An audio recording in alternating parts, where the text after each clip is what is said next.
Deep in the heart of an ancient forest, hidden by mists and guarded by whispering willows, there was a secret place called Glimmerglen. Few humans had ever seen it, for it was the home of Princess Fiora, a fairy princess with wings like spun silver and eyes that shimmered with stardust.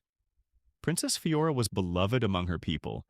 She cared for the glowing moonflowers, danced with dragonflies, and knew the name of every bird and beetle in the glen. But she carried a quiet sadness.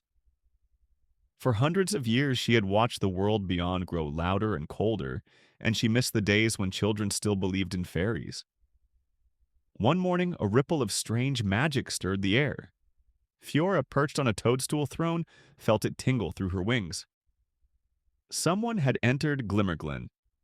10-year-old Mira was not like other children. While most spent their days on screens and in cities, Mira loved the forest behind her grandmother's cottage. That morning, chasing a particularly curious squirrel, she had wandered far beyond the familiar trails. When the mist thickened and the trees shimmered with colors she didn't recognize, she knew she had found somewhere different.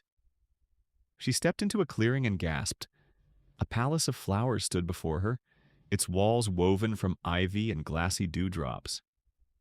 At its center, seated like a candle flame, was a tiny woman with a crown of blossoms and wings that hummed in the sunlight. "Hello," said Mira softly. Princess Fiora stood. She was barely the size of Mira's hand, but her presence filled the glade like warm music. "You see me?" Fiora whispered, astonished. "You believe." "I always have," Mira said. "I just didn't know where to look." Fiora smiled, and it was like the sun peeking through clouds. "Then you are the first in many years." Glimmerglen reveals itself only to those with wonder still alive in their hearts. They spent the day together, Mira learning the names of flowers that sang, riding on Hummingbird back, and hearing stories from centuries past. Fiora listened in return, learning of the world outside. Cities, cars, stories trapped in glass screens. "But magic still lives," Mira said firmly. Sometimes you just have to slow down to find it." When the sun began to set, Fiora placed a tiny crystal pendant into Mira's hand.